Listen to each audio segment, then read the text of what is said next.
So the Giants get Daniel Jones. What was the report? I don't even 4 read the years, reports. $160 million with 35 additional in incentives that he can potentially earn, apparently.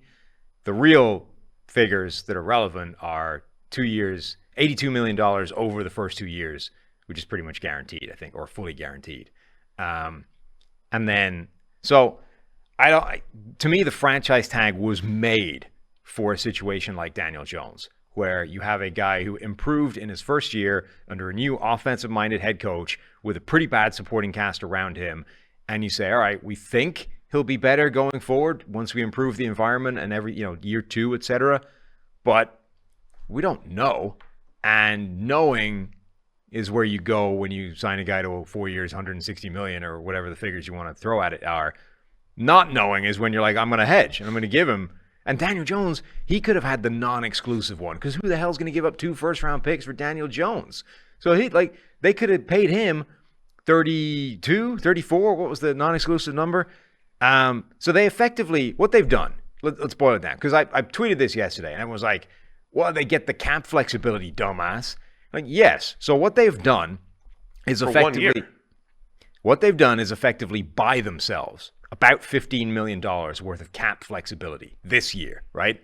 For $48 million of guaranteed commitment to Daniel Jones. That's not worth it. It isn't. You don't need 1 year's worth of cap flexibility to make this investment. Particularly when it's not like his cap number went from 30-something to 0. It went down to 19. They already have a ton of cap space. They could have done this and been fine. They could have tagged him and had plenty of cap flexibility to do whatever it is they want to do in free agency. Maybe outside of go for the home run alpha number 1 free agent on the board, which is not something you generally want to be involved in anyway. So they've basically gambled that this is a guy that is going to turn into something much better than he's been so far, and it's cost them quite a lot of money to do that. But it's essentially a 2-year deal, right? Yes. That they can get out of. I think they at least got that part right, which is it's not really a 4-year commitment to Daniel Jones. It could be. It's a 2-year commitment for $80+ million. It's a 2-year commitment at a pretty steep price. I didn't think that they would do it. I mean, I honestly didn't think that they would bring back Daniel Jones and Saquon Barkley. I think they were looking at it as a package deal, though, because I think they're looking at the Saquon thing, thinking his market's going to be 14 or 15 million a year. And they're saying, well, we save some money there. We get him at 10 for the year, and we bring back Jones. It's a tough one, man, because, look, I think Jones was good. And I know all of the stats are funny because he doesn't have a lot of passing touchdowns. And like Tom Brady's last 2 years, he only has a fewer passing touchdowns than Daniel Jones has in his 4 years with the Giants. All of those things are true. But I do think they tapped into his rushing value. I think Daboll knows what to do with Daniel Jones, and they're paying for certainty or familiarity. And I didn't think that they were going to do it, though. I really thought, and I think this is a thing that teams need to be able to do, is understand their advantages, understand their schematic advantage. And I think it's easy for the Giants to look and say, Brian Daboll is our advantage. He helped Josh Allen. He helped Daniel Jones get a career year. Yes. Therefore, and then you can look at that 2 ways. You could say, well, we have experience with Daboll and Daniel Jones, or we could go the cheaper quarterback route and use our advantage, Daboll, who's going to play to our quarterback strengths and get the most out of our offense and make the rest of the team better. I thought they were going to lean that way, but I think the human element comes in, and you're paying for the certainty and you're paying for the known. I think it's risky, though, with all that money. People are using the Daboll thing. So if you look at almost any number available to you, Daniel Jones looks rank average at best. The one number where that isn't true is EPA per play, right? Which, as we've talked before, is not a quarterback number. It's used as a quarterback number, but it's effectively like passer rating adjusted for situation. It's an amalgamation of the performance of the passing offense or the offense as a whole. In his rushing exploits. In which the coach is a huge driving factor. So if you have a guy who was coach of the year, right? Yeah. We have coach of the year over here, and the one outlier number in the statistical profile of the quarterback is a number that is massively influenced by coaching. What does that tell you? Well, it says you actually have a rank average quarterback who was being made into something by an amazing head coach. So why would you pay that guy big money? Because you can take any cheap quarterback and plug him in there and get, therefore, a supercharged version of that guy because you have the coach of the year. So it makes no sense to give Daniel Jones a giant big money contract off that reasoning. But I agree that he can get better, which is why you hedge with a franchise tag. We give him 1 year at a reasonably cheap, fully guaranteed value. And then if he takes a giant leap forward once we get him a couple of receivers and some offensive line help, then we can talk. Yeah, I mean, if you want, the recent hedges were, say, Derek Carr to the Raiders. You know, when they signed him, it was with an out, basically, after a couple of years. Ryan Tannehill to the Titans. There's already rumors about them moving on from him or whatever it is. You know, the Titans were probably making the right move at the time because Tannehill was playing way better than what Daniel Jones is playing right now. And it was a hedge, right? We'll do a couple of years of Tannehill. It's 30-ish million. We could build something around him. They just picked the wrong players to build around in Tennessee. But the hedges recently haven't been great. And then the other players to compare to, when we were talking to a bunch of people at the Super Bowl. You mean the players haven't been great or the deals haven't been great? The results, basically, of those deals, right? Tannehill to the Titans and Carr to the Raiders. And because the goal here is still to win a championship. But I would argue that that's kind of why the deals were good, because the hedges didn't work out. So you don't want the kind of commitment to, like, if they'd signed the Deshaun Watson deal for any of those guys, you'd be screwed. So the hedges worked, as in you could get out of them. Yes. So I'm sorry, the deals worked. You didn't get the fat tail there, Sam. You didn't reach the fat tail of the distribution, as our nerd friends like to say. You didn't hit the peak, right? There's a world where the Titans, with a cheap Tannehill deal, they got a number 1 seed and they could have stumbled into the Super Bowl. Mm-hmm. And it wouldn't have been crazy for the Titans to do that with Tannehill at quarterback. They didn't achieve that. So the hedge worked. I get that part of it. But we didn't see the high-end result from any of those teams. The other long-term deals for, let's call it what it is, mid-tier quarterbacks that we've seen. Jared Goff, Carson Wentz. So who else am I missing over the last few years? I mean, the teams wanted to move on within a couple of years. I mean, Dak Prescott is maybe the interesting one. Like, they ended up dragging this thing out, franchise taggy area. He gets a deal that now looks the same kind of money as Daniel Jones, but obviously he signed it way earlier, so inflation's working against him. But, like, where are they now? Like, we're reaching the point where people are asking the question, should Dak be the guy?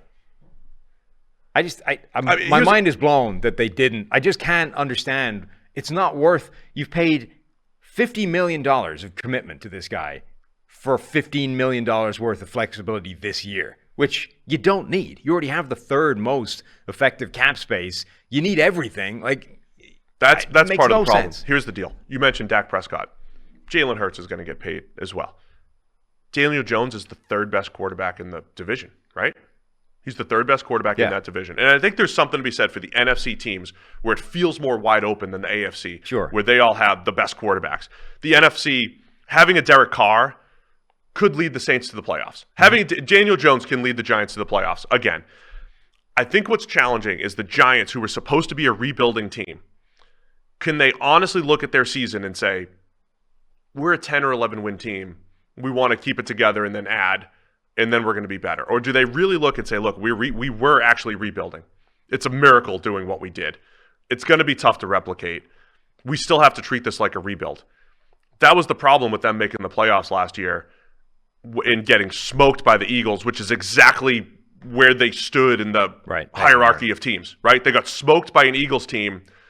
That was correct. That was the right thing, right? The Giants should be able to look at their season last year and say, we overachieved. We're still really a 6 or 7 win team. And now we have to treat it like that and move forward and make potentially drastic moves and trust this new coaching staff and trust this new front office to make the right moves. But the unknown is scary. The unknown is scary. And Daniel Jones had a good playoff game, and they found a way to win with him, and they paid for the certainty. I mean, the other thing that I suspect is the case and makes me look less favorably on the decision is I'm pretty sure wanting to place the franchise tag on Saquon Barkley was a difference maker in the negotiations with Daniel Jones. They wanted to free up the tag so that they could put it on Barkley and not let him walk. Look, I get it. You want a guy as talented as that, but you're better off letting him walk. You just are. He had a career year last year and had a PFF WAR figure of 0.22, which was good for the 245th most valuable player in the NFL. So, you can quibble about what exactly that should look like, but he's not going to move the needle for you. He's not going to be the reason you win or lose games if you screw up the quarterback and his environment. And by the way, if you franchise tagged him, the 19 million turning into 34 or whatever it is, most of that is Saquon Barkley. So you let him walk, you get the flexibility back to to move the needle with a wide receiver or an offensive lineman that's going to do it. You know what I mean? Saquon Barkley, the motivation of wanting to free up that tag to place it on a running back and voluntarily tie up $10 million of your salary cap in a guy who we've seen, Saquon Barkley is the case study for why you don't commit big to a running back, because throughout most of his NFL career, he's been able to achieve nothing in terms of improving the fortunes of the team. And 0.22 WAR is usually near the top for running backs. I think Barkley is probably top 5, top four, 3, top 5. That, yeah. He's achieved that, twice? I think his rookie season and last year off the top of my head. I don't have the numbers, but every year in between, there were injuries. That's part of the risk as well, right? The running back position is going to get injured a little bit more. We don't need to, beat a dead horse with that. But yes, the non-exclusive would have been interesting for Daniel Jones because the rest of the league's probably not. It's 100% the way I would have gone. I wouldn't have put the exclusive franchise tag on him. The rest of the league is not going to value Daniel Jones at that level to where they're going to offer up 2 firsts and pay him. Yeah. So you're going to get him 1 year on the cheap, prove it out again. And look, there is a chance. Here are the other examples. Tannehill could be a good one. Tannehill was a league average starter who became better. But then regressed back when they lost A.J. Brown. Geno Smith maybe has turned a corner and is different. There is a chance that Daniel Jones has turned a corner. And even though last year wasn't spectacular offensively, it was much better. He's turned a corner, and him and Dable are going to be better, and it'll be worth it.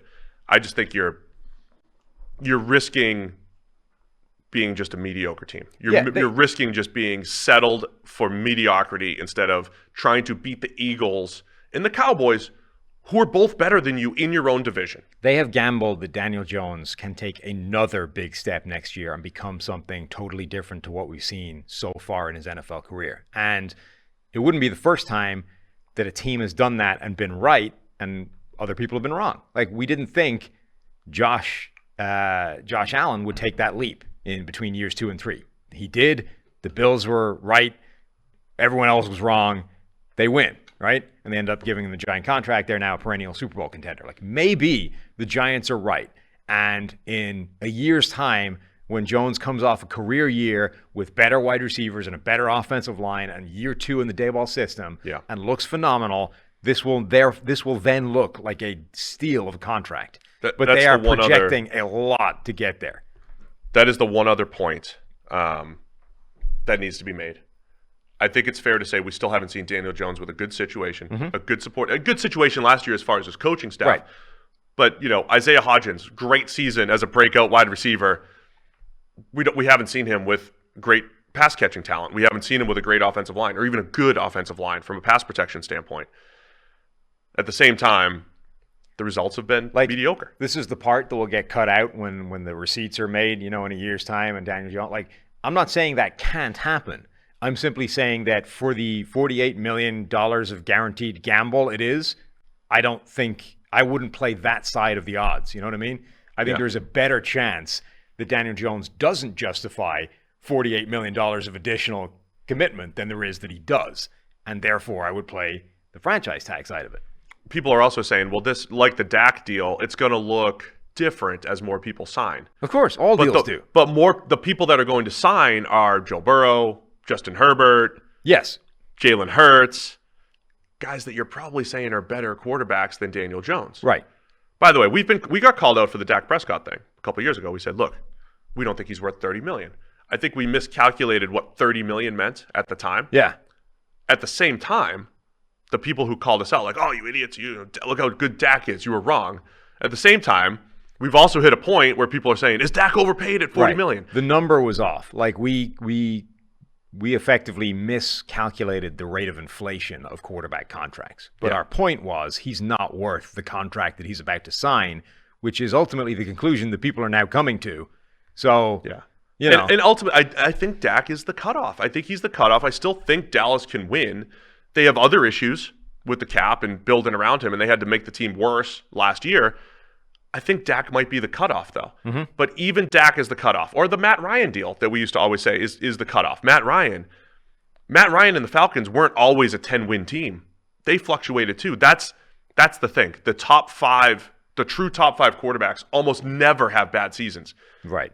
6 to 8 are capable of winning championships, but they also have some not so good seasons. It's an uncomfortable spot to be in because nothing is guaranteed to be making you a 10-win team. And the lower you go in the quarterback rankings, Daniel Jones, QB 15 or 18 or whatever he is, the lower you go with that level of investment, the lower the odds that you're going to be that championship caliber team. Just to put a bow on this, like look at Kirk Cousins as an example. Daniel Jones would need to improve a lot to be as good as Kirk Cousins has been consistently over the last few years. And like even the Kirk Cousins thing, like the Vikings have been mediocre in that time. Like they haven't achieved what they thought they would achieve with Kirk Cousins at quarterback. And that's a big leap for Jones to get into that kind of category. So again, the chances of it working out just feel very low to me.